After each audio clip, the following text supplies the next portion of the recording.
light, easy to handle, effective. The handgun is the ideal weapon for both defensive and offensive close-quarter man-to-man combat fighting. Easily carried at the side, it's practically a part of you. In spite of the weapon's light weight and compactness, a bullet smashing through only one of these white pine boards would be enough to seriously wound a man. Before handguns can be fired properly, men must first complete basic training with the pistol and revolver on a standard range. Here, trigger squeeze, sighting and aiming, and other fixed and correct firing habits are learned. This basic training, however, doesn't prepare a man to get the most out of his weapon in combat. For here on the range, he's firing under ideal conditions at stationary targets. Being a good shot on a range doesn't mean that a man will be the same good shot when the target is moving or firing back at him. To get the maximum out of his gun, a man must learn to fire quickly and instinctively. Just as a rifleman graduates from the practice range to combat firing, the man armed with the handgun must have the same kind of advanced training with his weapon. A course in combat or practical firing has been designed to give that needed advanced training. As in this demonstration, men learn to shoot quickly and accurately from any one of the three basic firing positions. From the prone position, they learn to score hits on a pair of bobbing targets at over 50 yards. Moving up to 25 yards and assuming the kneeling position, they'll be able to do the same thing. In combat firing, a two-shot burst gives a dispersion of 6 to 8 inches on the target, assuring at least one hit. When a moment's delay may cost a life, combat firing trains men to fire instinctively from the standing position, pointing the gun as if it were a finger. To change the direction of fire quickly while at a standstill, just pivot on either foot.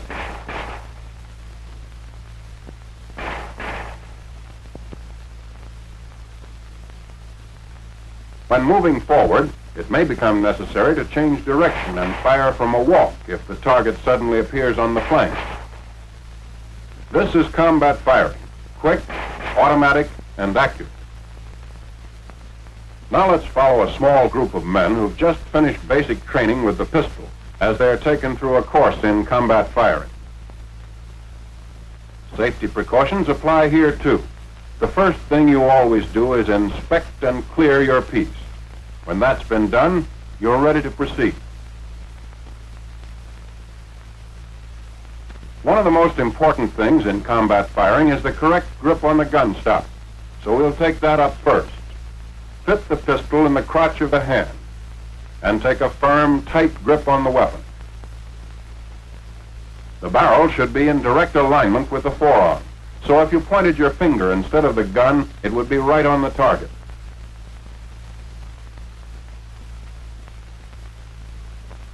If the weapon is held a little to the right or to the left in the hand, the barrel will not line up with the forearm and shots will miss. It should never be this way. For accurate shooting, the gun must be in line with the forearm. Remember to take and keep a tight, firm grip on the gun stock. A loose grip will allow the weapon to twist in your hand on recoil.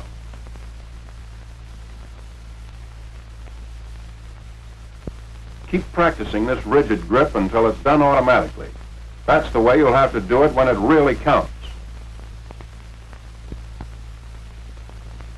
Your use of handguns probably won't be limited to the pistol. Let's have a look at one of the revolvers used by the Army. The revolver is a natural pointing gun. When placed in the hand, it is directly on the target.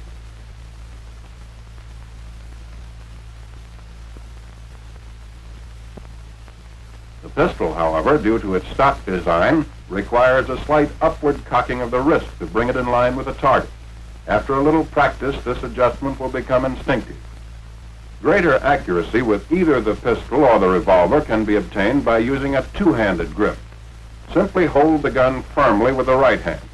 Place the butt in the palm of the left hand and close the fingers around it. The two-handed grip can also be reversed for left-handed shooters. In such cases, the gun is held in the left hand and the right hand serves as the support. The two-handed grip is used in both the prone and kneeling positions. It provides a very comfortable, steady shooting platform and will give the maximum number of hits on the target. Now let's watch these men as they practice. The mistakes they make are natural, and you can profit by their errors. Later, there will be several other opportunities to apply the two-handed grip in the prone and kneeling positions. After the one- and two-handed grips have been mastered, the group is introduced to the three basic firing positions. First, prone. Although it takes the longest to assume, it's the steadiest to fire from. And in this position, the body presents the smallest target to the enemy. As prone is best of the three basic firing positions for steady and accurate long-range firing, it should be practiced until it can be assumed quickly and easily. There's no set or definite way to get into it as to body angle, legs, or heels. Just lie as flat as the terrain will permit with the gun extended. When in the prone position, additional time should be spent practicing the two-handed grip. For if the gun is not held correctly, you won't hit the target no matter how steady the firing position.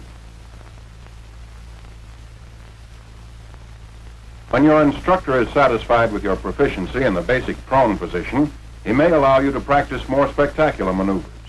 A neat trick is rolling out of place and into better cover after each burst of shots. This serves to confuse the enemy and keeps him from guessing your location. The second basic position in combat firing is kneeling.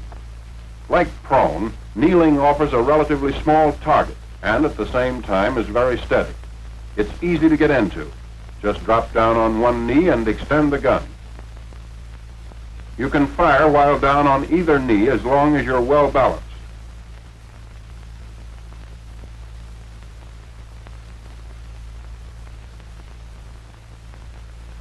With practice, and remembering to use a tight, firm, two-handed grip, you'll soon be able to throw your shots right where you want them.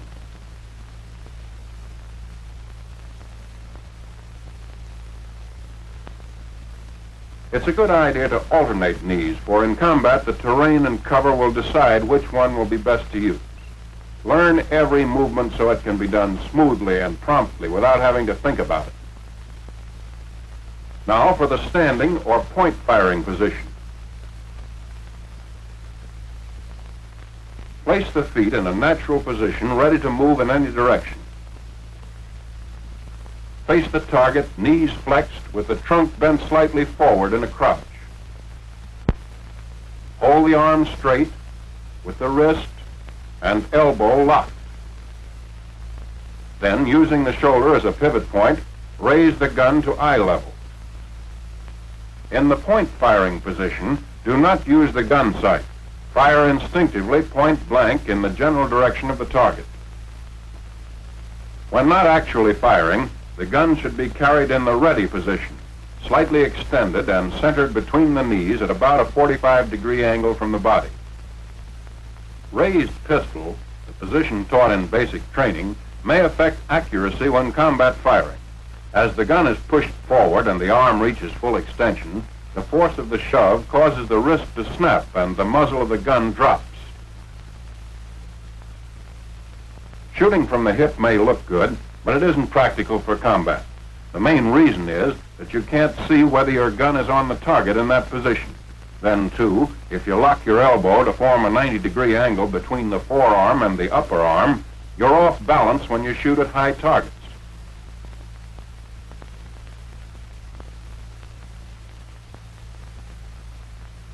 Point firing with locked wrist and elbow and pivoting from the shoulder will give the greatest number of hits. Here's an alternate position which some shooters find more comfortable. The elbow is held flexed or bent instead of being locked straight. Considerably more practice is necessary to master this position. Be sure to extend the gun far enough to the front so that you can get a glimpse of it and correct any shooting errors. When the situation demands an angle shot from either a standing or walking position, don't just pivot from the shoulder. The chances of a hit that way are only 1 out of 3. And don't jump around to change the direction of fire. Or, like swinging the arm, you can't land in the same place twice. If the ground happens to be rough or uneven, you're apt to lose your balance. Turn smoothly. Let the movement of the body take care of any change in direction. Smooth, easy pivoting will keep the gun in the same relative position to the eyes and body, enabling you to shoot where you look. Pivot on either foot, whichever brings you into the best firing position. When pivoting, bring the gun up to eye level during the time the body is changing direction. Point firing depends on doing everything quickly, smoothly, instinctively. Practice all the things you've learned over and over again until they become as natural and effortless as breathing.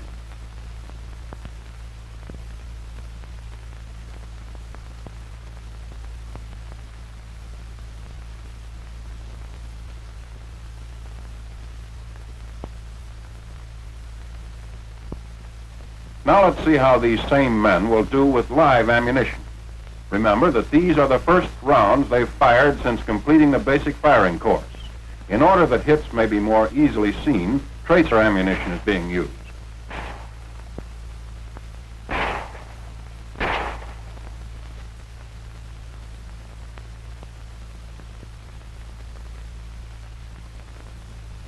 Each target appears for only a short time, so shooting must be rapid as well as accurate. A burst of 2 shots assures at least 1 hit.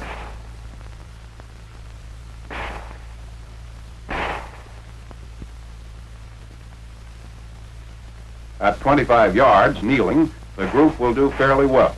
Of course, some of the men will make natural mistakes, but misses are not far off the mark.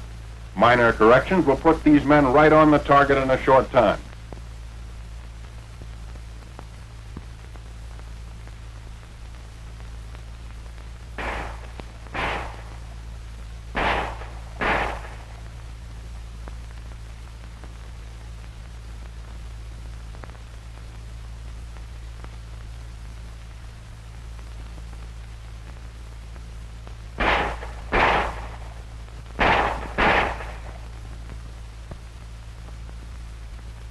With point firing, it's best to start close to the target and work gradually back as speed and accuracy increase. Watch this next man. After firing at the first target, he'll relax and change his grip on the gun, missing the second target completely.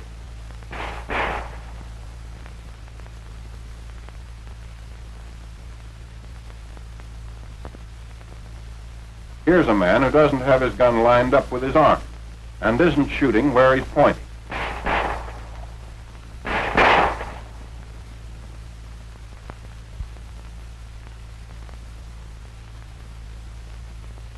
This man, however, is using a tight grip and has the gun aligned with his forearm. Result, hits.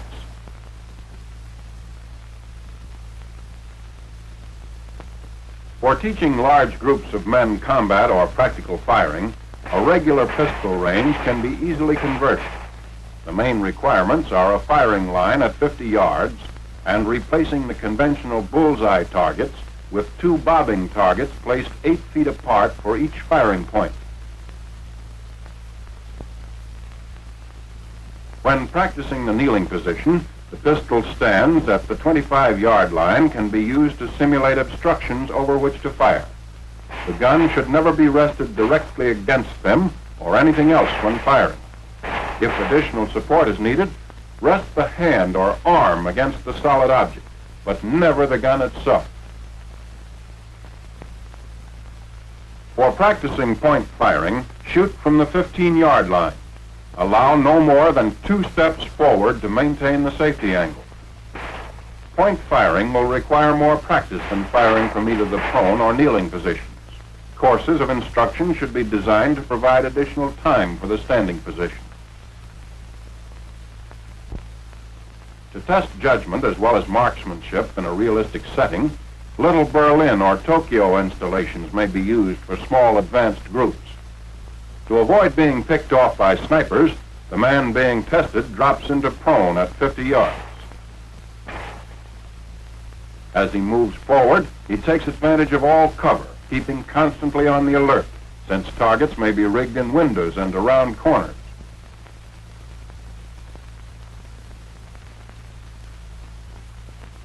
At 25 yards, the situation calls for the kneeling position. Ahead in the open, only point firing will be possible.